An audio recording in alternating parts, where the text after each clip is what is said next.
especially, it's not just having a map, but knowing your position on the map that helps. But even when you're good at that, a lot can go wrong, can't it? There are so many ways our journeys and our planned journeys can be upended. Well, Belgium adventurer Louis-Philippe Longue set out on an extraordinary journey. His goal was to cross the Simpson Desert. Not once, twice. But as the ABC's Alex Barwick found out, not all big dreams go to plan. On his most ambitious adventure yet, Louis-Philippe Longue had to come to terms with failure. I knew I would kind of fail. The idea was to go as far as possible. I was really not expecting to fail on the first leg. If I wanted to do an easy expedition, I would go to climb Mount Everest. Hailing from Belgium, Louis first visited Australia 20 years ago. Fell in love with the country and its beauty, and suddenly by accident I became an explorer and an adventurer. And there was something about the middle of the country, thousands of kilometres from big cities and coastlines, that grabbed him. The Simpson Desert. It's more commonly known as the largest parallel dunes desert in the world. But to me, these 1,100 dunes, inside I call them the valleys. Each valley is a surprise. It can be flat with trees, it can be full of spinifex, it can be suddenly only white flowers, only yellow flowers, only pink flowers, a mixture. And that's the beauty. And then of course you have all the animals. You could see a camel, a dingo, a gecko, lots of insects, of course. I just love it.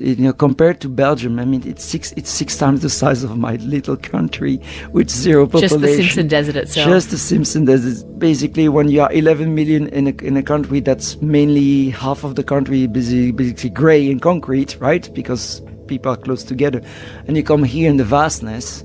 I mean, I have all the maps of Belgium. There's no single place where you can be in Belgium, walk 1 kilometer straight and not cross any road. The Simpson, you could walk 600 kilometers and not cross any road. He'd walked across the Simpson years ago, and he knew what he was in for. First you have the sunrise, extremely beautiful, powerful, because you come from the cold, so during the night everything has cooled down. So when you have the sun come on you, suddenly you are cold, but suddenly you're like getting warm. The colors are revealing, especially you see all the sun coming on the dunes that are on your left or on your right. And then it's like, it's going to be awake. And then you know that awake means also that life, the different lives are coming, like the flies, but all the insects, all the animals are waking up. It's so immense, so much beauty in every plant that I don't even know all the names of the plants. And when you walk out there and it's lonely, I'm never lonely. I am alone but not lonely. Your brain is always active, thinking of family, friends, singing good songs when it's a bad song. Louis wanted to be the first person to finish a solo double crossing of the Simpson Desert, across the whole thing and back again. Just him and his little cart on wheels with the supplies to keep him alive on the journey. When you walk and you're alone, although here with the cart makes a little bit of sound, animals are getting curious. First they are scared from you because they're like, what the heck is that thing? And then you stop and then they're coming towards you. The problem with alone is that if I collapse because of the heat or really bad luck, bitten by a snake, fortunately I'll be very lucky to see one, and then being bitten or being attacked by a camel or a few dingoes, it's part of the probabilities. Even wild cattle, I was warned on the way back that some wild cattle there have never seen humans or they're not used to humans, and they might just attack me because being scared, mainly they attack when they are scared. Dying is part of the process. Actually, I nearly died, I think, about 20 times from falling from cliffs. I even got in Poland almost cut in half by a cable car ferry. Yeah, it's explorers and adventurers, we do die a bit faster than most people. So why keep doing it?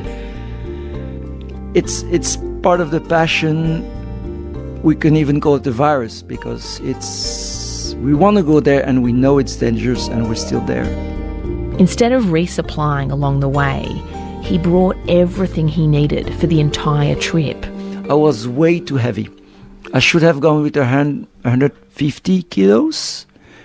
I was at 185. And going down the dunes on the steep part, because you don't want to go straight down. If you lose your foot, the cart is going to roll over you. You go kind of on a diagonal down. And this is where one leg is working more than the other, which is my left leg. And this is how the injury started. The desert was humbling this Belgian explorer. So first I got the tendinitis after 2 days on my knee, and 5 days later I sprained my ankle. So I'm getting slow. And this is all because of this too ambitious. The double crossing actually might be impossible, humanly impossible. It was way too ambitious. There's a culture in the explorer world where respect is given for a self-extraction. If you can walk yourself out rather than getting rescued by helicopter or car, you've ended the expedition with integrity. Louis was in pain, but he got himself to the mountainous region near the Aboriginal community of Santa Teresa, Ginger Porter. It's the end of the Simpson. So I said, so my expedition is a small incursion, a small trip in the Simpson. It's a failed expedition, but still an expedition. Louis didn't break any records or win any accolades, but he's happy knowing that he tried, met some baby geckos, and the way he sees it, risked it all in the name of adventure.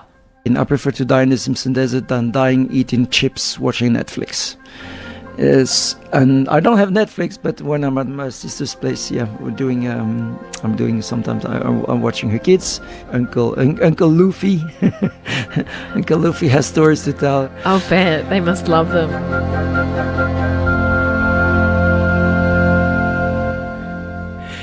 Wow, so much amazing in that story.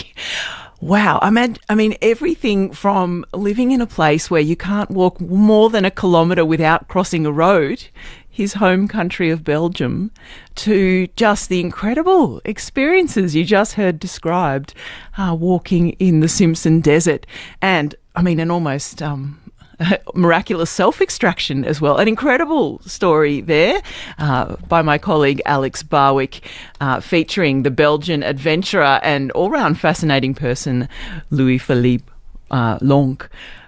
If you'd like to hear more stories like that, you can hear them on the Story Stream on the ABC Listen app.